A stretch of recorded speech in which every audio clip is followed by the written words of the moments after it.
Selama PJJ, ada ndak kendala Mbak Cika? Jujur sulit banget ya Bu, mengerti tanpa adanya penjelasan. Kok gelap? Saya tanya toh pada saat muncul. Iya Bu, ini saya deket kebun, yang ada sinyalnya hanya di sini. Oh, wah, ini menarik ini. Iya.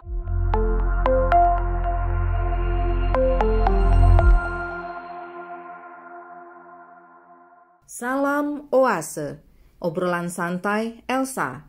Saya, Dr. Elsa, akan ngobrol santai tentang pendidikan. Selamat menyaksikan. Sebelum melanjutkan obrolan santai ini, jangan lupa subscribe, nyalakan lonceng, like, komen, dan share video ini. Salam Oase, obrolan santai Elsa. Kembali dengan saya, Dr. Elsa. Di sini saya sudah ditemani oleh teman ngobrol, Bu Luciana Gunawati Sintadewi dari SMA Stella Duce 1 Yogyakarta, dan di samping saya ada Mbak Cika Florencia Devina dari SMA 11 Yogyakarta.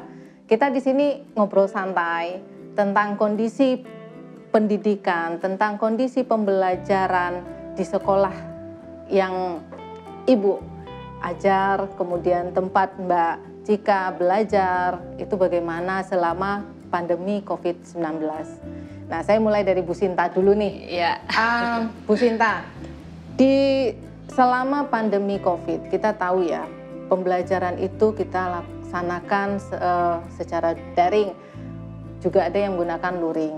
Nah, saya pikir sebagian besar kita menggunakan daring atau yang kita kenal PJJ ya Bu ya, PJJ. Nah, itu seperti apa di Stella Duce sendiri pelaksanaannya gitu? Ya, terima kasih Bu Elsa pada kesempatan ini, sungguh luar biasa saya boleh berbincang, kita ngobrol dengan juga dengan Mbak yang cantik ya, biar dia tahu juga gitu Bu. Mewakili murid dari Jogja SMA 11 ini. Selama PJJ, jadi kemarin full PJJ di sekolah kami itu selama pandemi kami selalu untuk PJJ sehingga daring. Belum ada program untuk luring, tapi ya kita lihat nanti ada rencana memang Februari sudah ada pembelajaran terbatas, tetapi juga nanti kita belum tahu apakah nanti sudah bisa dibuka kelas terbatas itu ataukah juga situasi belum memungkinkan. Tetapi selama 1 semester kemarin, semester gasal itu full dengan daring, yaitu dengan Google Classroom dan sistem yang lain. Kalau misalnya kelas terbatas artinya ada pembatasan jumlah peserta didik tidak Bu? Kalau memang itu masuk ya, dalam arti kata masuk sekolah gitu, itu bagaimana Bu? Iya, memang dalam rencana seperti itu, jadi ada shifting juga bagi anak-anak, nanti masuknya juga 50%, jadi secara bergilir. Tapi sekali lagi ini juga baru rencana, kita juga baru dalam persiapan teknis. Teknisnya seperti apa juga kita baru sekolah itu tentu saja tim sekolah baru merencanakan hal itu. Tentu saja banyak sekali persiapan untuk hal ini, entah secara teknis, kurikulum ataupun infrastrukturnya Bu. Jadi sekarang baru menata gitu. Ini Mbak Cika nih, saya ke Mbak Cika dulu Bu, karena tadi kan ada sekolah terbatas. Nah, kemungkinan kalau terjadi itu di SMA 11, menurut Mbak Cika gimana nih sebagai peserta didik yang mungkin nanti ada kelas terbatasnya juga, itu bagaimana Mbak? Kalau itu tergantung masing individu ya. Kalau menurut saya pribadi emang lebih bagus untuk sekolah bertatap muka. Mengapa Mbak? Menurut saya sebagai pelajar lebih kondusif. Gitu. Kondusifnya dalam arti kata seperti apa ini kondusif? Yang menurut pandangan peserta didik yang kondusif untuk tatap muka itu yang seperti apa? Kan kalau sekolah itu sebenarnya buat menuntut ilmu ya Bu. Iya, betul. Dan kalau yang di rumah itu mungkin sambil tiduran bisa, sambil makan bisa. Kadang kalau Zoom pun dimatiin kameranya tinggal tidur. Jadi itu nggak kondusif gitu loh Bu. Kadang-kadang mati kamera, mati suara juga Iya, ya. udah tidur aja Yang gitu. penting namanya muncul gitu Iya, kan. udah absen selesai. Artinya memilih untuk sekolah yang tatap muka ya, walaupun nanti mungkin ya seperti yang dilaksanakan di SMA Stella Duce itu terbatas, kelas terbatas. Iya. Memilih yang seperti itu daripada PJJ ya. Iya, betul. Selama ini kan sudah kita laksanakan yang PJJ ya, kata Iya, Ibu tadi. betul. Pasti ada kendala ya, kendala kemudian pendapat orang tua dan peserta didik sendiri seperti apa pelaksanaan PJJ yang selama semester kemarin kan full kata Ibu Iya. ya, semester yang lalu itu full. Itu bagaimana Bu? Ya, sebenarnya kalau apa ya, orang tua sebenarnya sudah sejak lama juga menginginkan kapan masuk, kapan ya dibuka kelas seperti itu.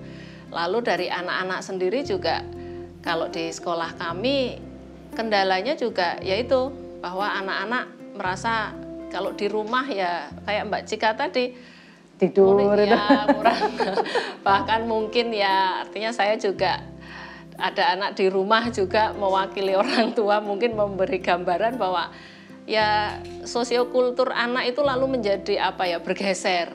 Bahkan anak saya sendiri pun kala itu masih rajin mandi lalu meet dengan gurunya, tapi lama-lama juga nggak ada meet. Makin kesini makin malas, betul. Nah Mbak Cika sendiri gimana nih? Makin kesini makin malas nggak ini? Atau semakin kesini semakin semangat karena PJJ-nya terus pegang HP gitu kan? Gimana ini? Kalau saya pribadi, awal-awal tuh malah malas. Terus karena nilai merosot, terus tiba-tiba semangat lagi. Jadi sempat turun. Iya, sempat. Itu mengapa? Karena penggunaan medianya atau karena tidak tatap muka dengan guru atau pembelajaran yang seperti apa atau ada alasan sendiri mengapa jadi malas? Banyak faktor ya, Bu. Karena kan ada eksternal internal ya. Iya. Kalau eksternal mungkin karena pakai datanya jadi boros. Oke, terus? Terus mungkin ada keeroran. Apa digitalnya atau apa gitu kan. Kalau internalnya ya itu disiplinnya jadi kurang. Kan biasanya bangun pagi, mandi, sarapan, siap-siap ke sekolah. Kalau itu jadinya bangun udah langsung buka laptop gampang. Artinya motivasi itu harus ada yang menyuruh dalam tanda petik ya. Ini kan kondisi itu kan juga dapat menyuruh seseorang untuk disiplin gitu. Iya, betul. Jadi semangat untuk belajar itu jadi agak turun.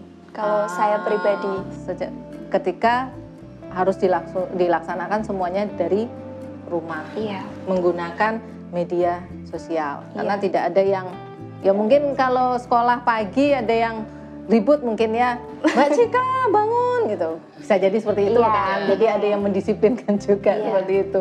Nah, itu tadi ketika menggunakan PJJ ada kendala seperti itu. Nah, pasti sebagai generasi muda nih, saya menganggap generasi muda lah ya, ada solusi terhadap diri sendiri menghadapi, saya malas lah, atau aduh ini terus, aduh pelajaran ini lagi. Nah itu bagaimana nih ketika Mbak Cika sendiri tidak bertemu dengan guru, itu kan ini tidak bertemu dengan guru. Kalau di sekolah kan kalau nggak mengerti bisa bertemu ya begitu kan Bu ya, kadang-kadang kan peserta didik kan langsung datang ke gurunya nanya gitu. Nah itu bagaimana ketika harus PJJ? Itu juga internal eksternal lagi, Bu. Wah ini bicaranya internal eksternal terus. Iya. Oke. Kalau eksternalnya ya mungkin dari pihak keluarga, pengawas atau orang tua di rumah itu betul-betul mendukung gitu loh Bu. Misalkan tidurnya terlalu larut diberitahu. Jadi setidaknya biar saat pembelajaran online paginya itu tidak ngantuk, apalagi sampai nggak mengikuti karena ketiduran. Betul. Bisa kan Bu? Kalau internalnya ya harusnya sebagai kami generasi bangsa itu mengerti kalau emang prioritas belajar itu ya harus diutamakan gitu loh Bu. Harus kesadaran diri itu penting sebenarnya. Berarti dari dalam ya, yang utama sebenarnya kan dari dalam. Kalau yang luar itu kan hanya motivasi dari luar, pendukung ya. Nah gini Bu, ini kan sudah kita dengar ya, Mbak Cika sendiri mengatakan bahwa ada faktor eksternal. Nah selama ini kan faktor eksternal yang lebih banyak didapatkan peserta didik kan dari sekolah ya, dari guru gitu. Nah Nah, selama PJJ kan yang faktor eksternal untuk mendorong peserta didik belajar yang selama ini dia dapatkan dari sekolah kan berkurang. Ya. Mungkin bisa dikatakan nol ya. Ya. Bagaimana nih Bu solusinya untuk terus bisa memotivasi peserta didik untuk belajar? Ini kan faktor eksternal dari sekolah ini ya. Bagaimana menurut Bu Sinta? Ya, terima kasih. Tadi memang benar sekali Mbak Cika mengatakan kalau utamanya internal betul, tetapi eksternal juga memegang peranan penting. Eksternal kalau saya boleh menyampaikan itu juga orang tua. Jadi memang kami memakai grup orang tua itu sebagai mediasi bagi kami, penghubung bagi kami untuk entah membangunkan, mengingatkan tugas ataupun ulangan itu ke anak-anak. Jadi memang kami harus bekerja sama dengan orang tua. Bahkan saat PTS, PAS kemarin pun juga kami tidak henti-hentinya juga kalau anak tadi terlambat bangun, padahal sudah ya token diberikan gitu, tapi belum kok anak belum presensi lah. Kami harus neror orang tua juga. Jadi eksternal itu, yang kedua juga dari guru, dari kami. Nah kami pun juga demikian, setiap kali tugas belum selesai, kami harus japri, entah telepon, entah WA, ataupun dengan media sosial yang lain, melalui wali kelasnya, itu yang tiada henti-hentinya kami lakukan. Bahkan remedi pun juga harus dilakukan seperti itu.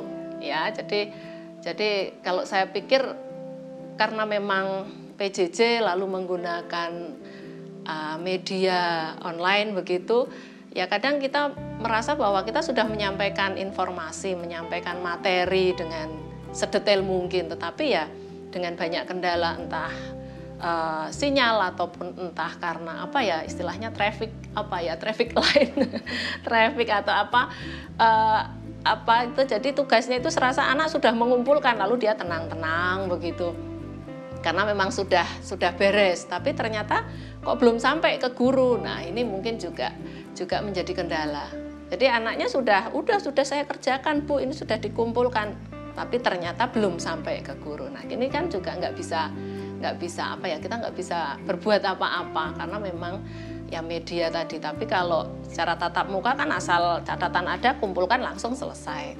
Ya betul, itu mungkin seperti itu Bu Elsa. Jadi eksternal kami sungguh bekerja sama dengan orang tua, ya lalu koordinasi dengan guru, wali kelas, lalu pihak sekolah, guru BK itu yang setiap saat ya ngoyak-ngoyak, bahkan setiap hari mungkin kita bisa cek hari ini siapa belum lengkap tugasnya, lalu kurang apa dan lain-lain.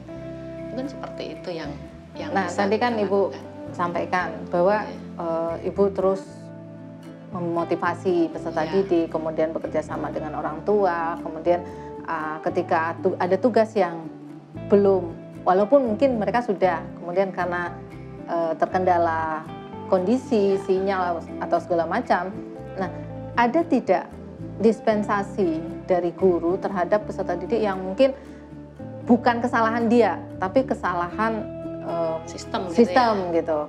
Nah itu seperti apa Bu? Apakah dispensasi waktu atau dispensasi tugas itu dia buat lebih mungkin digandakan atau seperti apa gitu? Iya, saya kira dalam situasi seperti ini sungguh kita sangat terbuka dengan toleransi. Jadi dispensasi setiap kali diberikan. Misalnya saat PTS, PAS kami pakai CBT, jadi online itu CBT. Lalu kalau memang kendala sinyal dan memang nggak bisa pakai CBT, kami memang masih mengirimkan soal dalam bentuk PDF. Jadi soal dalam bentuk PDF, anak-anak mengerjakan lalu nanti dikumpulkan ke sekolah ataupun ke guru yang bersangkutan. Jadi itu kalau sistem. Kalau misalnya juga kendala tadi sistem juga, lalu anak-anak juga bisa memakai Japri ataupun WA itu yang bisa digunakan dengan cepat. Jadi misalnya di classroom kok susah masuknya, lalu oh ya sudah berarti langsung aja mereka foto lalu dikirimkan ke wali kelas ataupun ke guru mapelnya itu lewat Japri, lalu juga saat itu bisa langsung terkirim. Jadi kami sungguh memaklumi hal ini dan memang setiap kali kami menyampaikan ke anak-anak, informasi dan komunikasi itu sungguh menjadi hal yang sangat penting. Artinya media juga tidak terbatas hanya Google Classroom misalnya yang sudah diberikan Google Classroom, guru hanya berpatokan di situ tidak, tapi menggunakan media yang lain yang bisa membantu peserta didik. Nah, bagaimana Mbak Cika, di sekolahnya seperti itukah atau harus datang ke sekolah mengumpulkan tugas atau seperti apa nih? Untuk tugas dulu nih yang saya tanyakan nih, bagaimana mengumpulkan tugasnya atau mengerjakan tugas-tugasnya? Kalau untuk selama yang saya alami yang di kelas di PJJ, saya, itu ada yang memang dikirim online, tapi ada guru yang minta buat datang ke sekolah. Tapi sekedar taruh tugas aja sudah. Tidak ada konsultasi. Oh, berarti bukan sistem luring ya Bu kalau itu ya, bukan sistem luring yang datang mengantarkan tugas kemudian ada sedikit konsultasi, tidak seperti itu ya, hanya antar taruh, udah gitu ya. Nah, kemudian selama PJJ ada enggak kendala Mbak Cika? Ini kan guru cuma kadang-kadang beri materi karena keterbatasan media, ada enggak kendala? Karena kan butuh metode juga ya Bu ya, pengajaran ini kan butuh metode. Nah, untuk Mbak Cika sendiri ada enggak kendala ketika menerima materi pelajaran itu? Kalau dari saya pribadi, saya pribadi nih. Saya pribadi itu jujur sulit banget ya Bu, mengerti tanpa adanya penjelasan. Karena walaupun diberi materi, pasti guru memberi materi ya, sebaik mungkin diberi materi. Pasti. Entah video, entah dikirim materi berupa file, itu pasti. Tapi menurut saya saat tidak tatap muka itu penjelasannya itu sedikit kurang. Jadi guru cuma mengirim materi, lalu diberi tugas, dikumpulkan, ada tenggat waktu gitu kan Bu. Dan kan jadi kami kurang, aduh bagaimana ya ini, kadang materi itu cuma dilihat, oh ya sudah, terus diabaikan. Jadi kami tidak belajar juga. Ada enggak kemudian satu waktu kemudian langsung bertanya ke gurunya itu, ada enggak? Kalau materi itu enggak dipahami gitu. Tadi kan seperti disampaikan Bu Sinta tadi, selain Google Classroom juga menggunakan media lain, WhatsApp seperti itu. Ada enggak?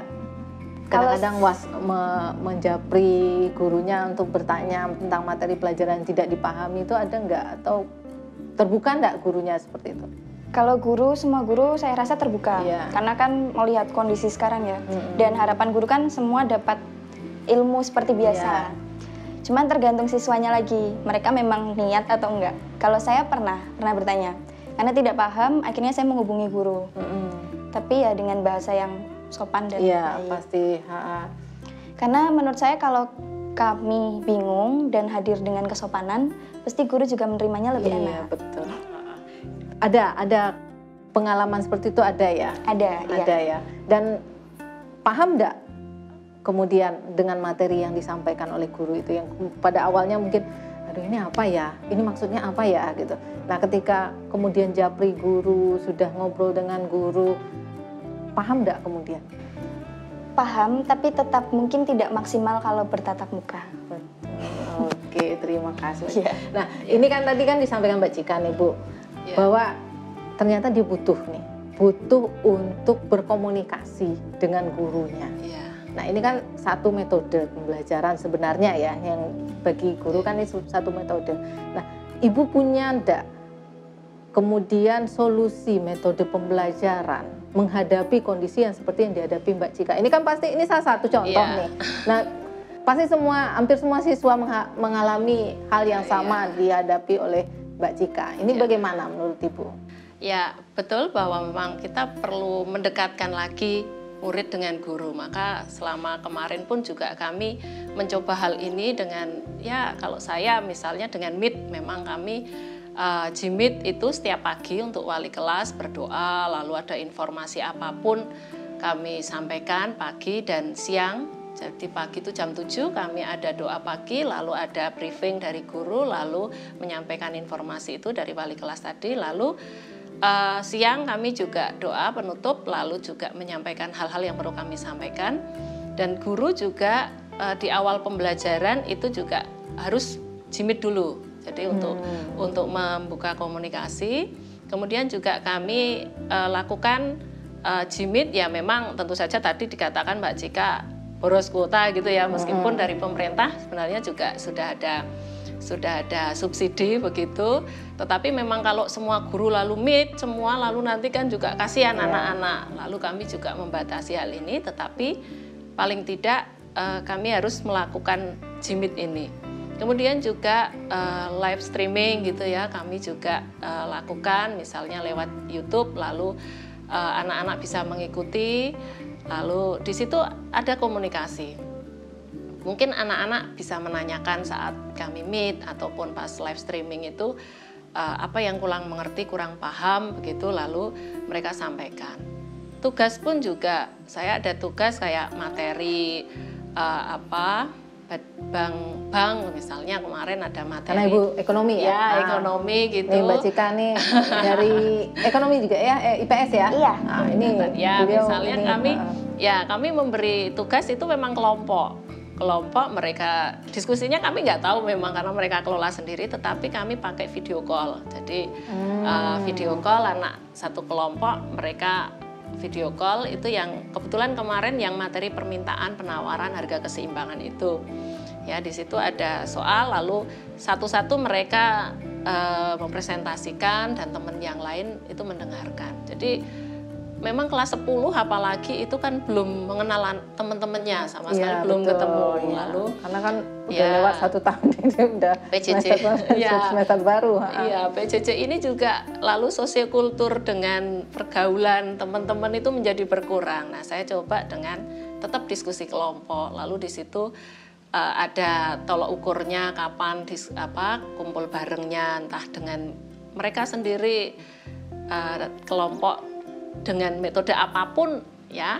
Lalu presentasinya video call dengan saya. Lalu di situ banyak anak-anak lalu ngobrol di situ kurang mengerti apa, yang mana yang disampaikan temennya, kalau nggak bisa maka yang lain membantu. Nah di situ mungkin sedikit membantu bagi anak-anak ini untuk bertemu dengan guru, bertemu dengan teman-teman. Kalau di sekolah nggak mungkin, lalu ya bertemunya lewat media tadi.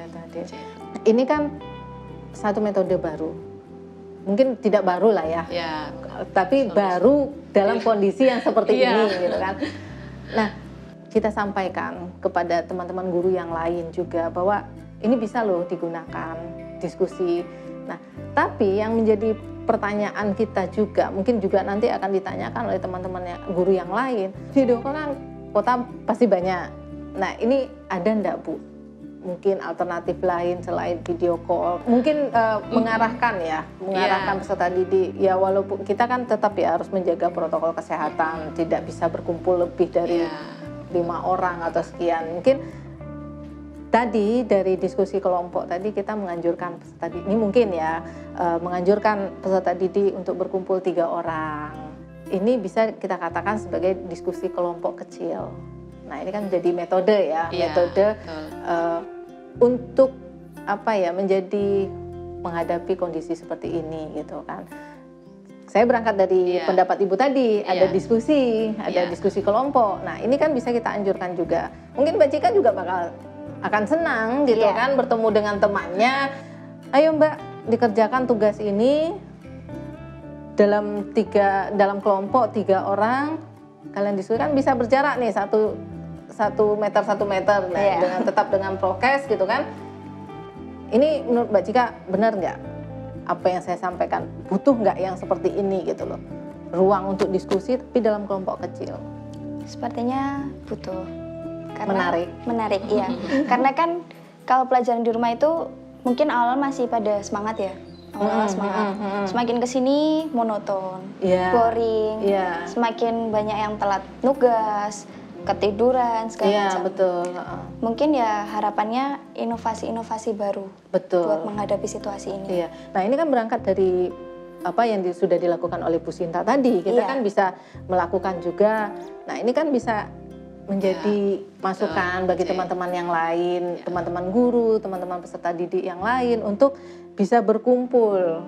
Ya berkumpul bukan berkumpul dalam rombongan, tapi mungkin bergantian 3-3 yang kita sebut sebagai kelompok diskusi kecil gitu, untuk mempelajari materi pelajaran seperti itu. Ya, mungkin kalau rumahnya dekat ya artinya Bisa, memungkinkan gitu ya. Mungkin Mbak Cika itu. punya teman dekat, tetangga gitu ya, mungkin memungkinkan untuk hal ini. Tapi memang lalu untuk sekolah kami itu hampir lebih 50% lebih itu malah dari luar Jawa, luar kota begitu. Jadi memang sistem asrama ya Bu ya? Ya tidak full asrama, tidak full asrama Bu memang, tetapi untuk anak-anak itu dari berbagai ini berbagai daerah. Lalu memang kala itu juga terbersit. Kebetulan saya memegang kelas 10. Terbersit. Yang dari Jogja itu mau kumpul kala itu. Kita mau ketemuan di salah satu tempat. Lalu saya mikir, kalau mereka ketemuan hanya sebatas untuk temu kangen gitu, lalu menjadi nggak adil juga bagi teman-teman yang lain yang di luar Jawa, luar kota. Lalu hal ini juga artinya kita masih juga dalam kondisi terbatas. Tapi betul sekali Bu Elsa tadi, kalau kaitannya dengan diskusi kecil lalu kelompok belajar, saya kira sungguh bisa dilakukan. Dan ini mungkin anak-anak, saya kira pun sekarang protokol kesehatan sudah memungkinkan, dan ya dengan tetap belajar, jaga jarak utama kan masker ya Bu, masker, cuci tangan, itu kan sebenarnya kita bisa tetap bisa bertemu gitu kan. Betul. Di rumah juga mungkin bosan ketemu temennya, lalu ngobrol, lalu bercerita. Betul. Ya itu tadi bisa untuk solusi. Gitu. Bisa juga memotivasi kan ketika bertemu dengan teman, kemudian bercerita, membahas materi pelajaran, jadi semangat kan. Karena selama ini mungkin sudah terkurung hampir setahun terkurung di rumah, tidak bertemu dengan teman-teman, ini kan jadi motivasi seperti itu. Gitu. Nah gini Bu, tadi kan Ibu mengatakan banyak nih peserta didik dari luar dari Jawa gitu kan. Ada nggak Ibu mengarahkan mereka, itu loh temanmu di daerah sana seperti ini, temanmu daerah sana seperti ini. Jadi dari kondisi PJJ ini sebenarnya kita sudah melahirkan satu pendidikan kebangsaan, mengenal satu sama lain antara daerah ini, daerah itu gitu. Saya berkesan Bu, kala itu kami sedang video call, lalu salah satu anak kami itu dari Sumba, dari Sumba. Lalu di situ memang kesulitan untuk sinyal.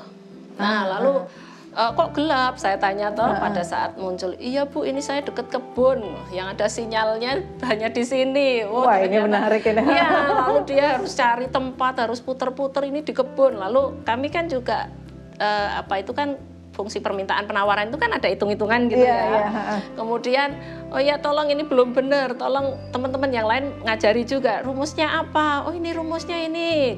Lalu sebentar. Lalu kakaknya itu di atas motor lalu kasih senter itu ngerjain. Itu saya artinya ya ampun, saya sampai pada saat itu saya foto screenshot, lalu saya sampaikan ke grup orang tua.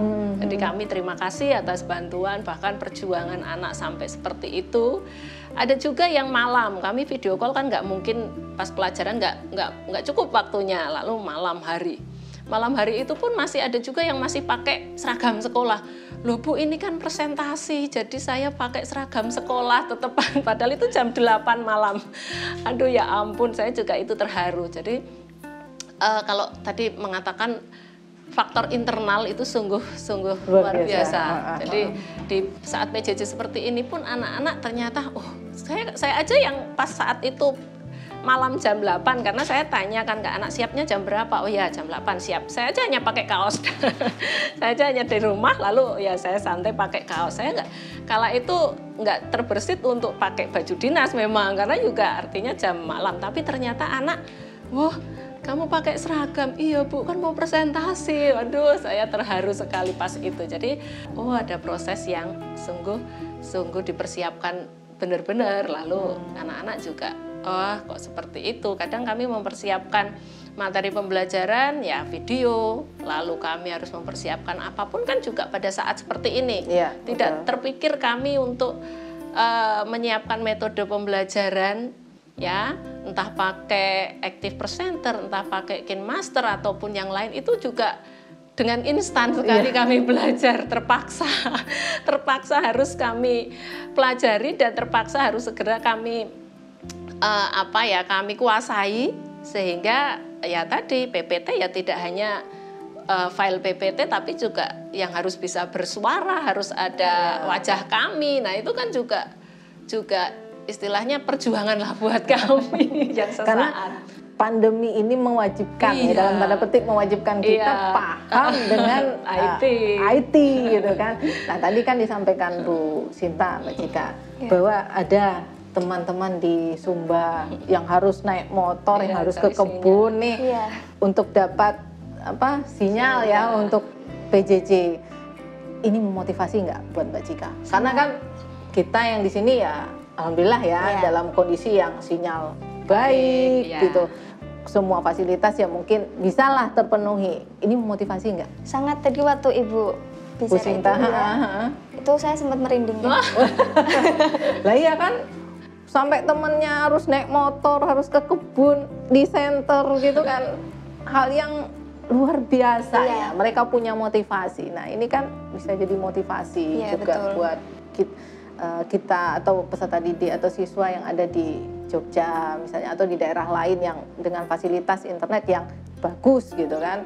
Nah, gimana Mbak Cika menyikapinya? Hebat banget buat yang tadi itu. Effort buat sekolahnya memang semangatnya kuat gitu ya. Berarti semangat dari sekolah juga sangat ini ya. Ya memang itu kesadaran diri itu sangat penting ya. Karena sekedar mengerti itu kan nggak cukup, harus mencoba. Sekedar berharap nggak cukup, harus melakukan gitu. Dan ya semoga nggak cuman yang di Sumba, bisa semua ya, semua daerah di Indonesia ya, karena semua kita nih mengalami sekarang mulai dari Sabang sampai ke Papua sana semua mengalami hal yang seperti ini walaupun dengan keterbatasan internet tadi. Nah, tadi saya masih mau bertanya nih ke Mbak Cika, ada enggak keinginan oleh Mbak Cika mungkin nanti membangun komunikasi dari teman-teman dari mulai Sabang sampai Papua untuk berdiskusi secara virtual tentang kondisi pendidikan kita. Karena apa? Seperti ini, Mbak Cika di sini nggak tahu kan kondisi latar belakang budaya teman-teman yang ada di Kalimantan, betul, di Sumatera. Nah, Sumatera kan terbagi berapa provinsi lagi? Kalimantan berapa provinsi lagi? Nah, ini salah satu di Sumba saja. Nah, ini kan bisa memotivasi juga nantinya. Ada nggak keinginan seperti itu? Ada. Karena kita kan banyak nih suku di Indonesia.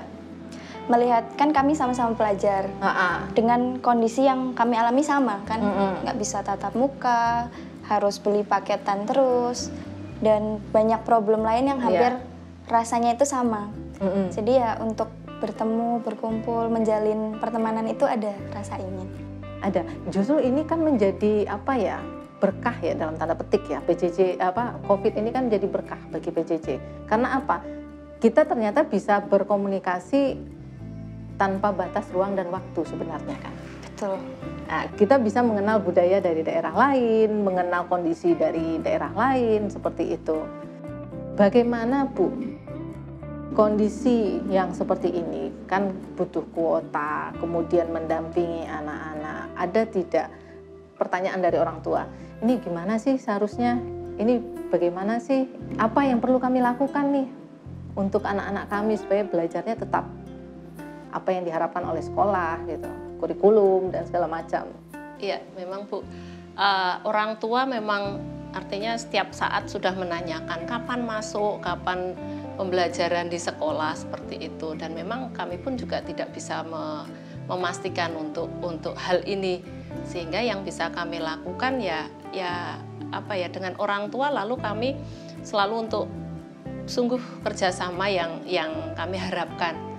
Jadi komunikasi kerjasama, komunikasi dalam segala hal ya. Bahkan kami pun juga istilahnya orang tua selalu direpoti, harus tahulah dengan sekarang pelajaran di sekolah seperti itu. Jadi saya kira orang tua sekarang juga sudah jadi guru di rumah masing-masing yang mungkin juga dulu sudah, tetapi sekarang lebih lagi karena mereka juga harus mengikuti perkembangan di sekolah, lalu harus tahu tugasnya apa, lalu orang tua juga bisa mengakses tugas anak-anak lewat Google Classroom, asalkan sudah sangat terbuka sekali, lalu bisa melihat anaknya sudah mengumpulkan buktinya apa, sudah dikerjakan atau belum. Berarti orang tua juga mengakses Google Classroom? Bisa, artinya bisa melihat. Saya pun juga secara pribadi bisa. Itu Ibu sampaikan enggak ke orang tua untuk bisa mendampingi anak secara Google Classroom-nya, itu mungkin mengecek Google Classroom-nya atau apa seperti itu? Ya, karena memang artinya kami sangat terbuka dengan hal itu ya. Orang tua bisa tahu dengan media yang kami gunakan, lalu mereka pun juga bisa mengikuti perkembangan anak-anak. Nah, tadi Mbak Cika kan kata Bu Sinta, orang tua mendampingi nih. Mungkin kadang-kadang ngecek Google Classroom anak. Nyaman nggak sebagai anak dicek oleh orang tua Google Classroom-nya, media sosialnya? Karena kan semua digunakan adalah media sosial nih sekarang. Gimana nih? Ya sebenarnya nyaman nggak nyaman ya memang sebaiknya sebagai orang tua ngecek aja, nggak apa-apa. Kami sebagai anak malah senang kalau saya pribadi. Jadi kalau ada yang kelupaan diingatkan malah bersyukur banget gitu. Jadi nggak ketinggalan. Harusnya seperti itu ya. Ini kan untuk teman-teman di luar sana juga dicek orang tua tuh ya biasalah gitu kan. Itu kan untuk dirimu sendiri nantinya kan seperti itu ya. Harusnya ya kalau untuk semua pelajar senang dengan orang tua yang sangat mendukung proses pembelajaran di rumah. Masih ada yang mengawasi, harusnya bersyukur gitu loh. Daripada dicuekin ya. Iya. Dicuekin malah enggak ini nanti kan. Kita sudah sampai di penghujung acara. Nah, sebelum menutup acara ini saya minta nih, seperti tadi kan kita sudah sampai ada satu simpulan bahwa kelompok diskusi kecil ini bisa kita gunakan jadi metode pembelajaran baik dari peserta didik atau guru. Nah, sekarang saya minta nih dari Bu Sinta untuk menyampaikan sepatah dua kata untuk teman-teman guru dan teman-teman peserta didik selama pembelajaran PJJ ini. Juga nanti Mbak Cika juga saya minta untuk berikan sepatah dua kata untuk memotivasi teman-teman. Iya. Kalaupun nanti dicek orang tua, nggak usah takut, nggak apa-apa gitu. Nah, silakan Bu Sinta. Ya, terima kasih Bu Elsa. Saya mengutip dari Albert Einstein gitu ya. Jadi cobalah untuk tidak menjadi orang sukses, tetapi cobalah untuk menjadi orang yang bernilai. Bukan berarti sukses tidak boleh, tidak. Tetapi tolong hargai dari setiap proses, sehingga itulah nilai yang kita peroleh. Jadi misalnya kalau tadi Mbak Cika mengatakan kita meet, lalu Zoom, lalu video sudah dibuat oleh guru dan anak-anak mohon maaf mengabaikan misalnya ditinggal tidur ataupun tidak mengikuti. Nah, maka dari situlah nilai kalian hanya sebatas itu. Tetapi hargailah proses kami para guru yang juga mencoba untuk bernilai meskipun kami belum sukses menjadi ahli IT. Itu saja. Terima kasih. Silakan Mbak Cika. Kalau dari saya cuman singkat aja, karena saya suka Disney, jadi saya mengutip dari Walt Disney. Itu pernah bilang kalau cara terbaik untuk memulai itu adalah berhenti berbicara dan mulai melakukan. Wah, mantap. Berarti lebih banyak bekerja daripada mengeluh gitu, nggak ada gunanya. Mending udah yuk kerjakan nugas gitu.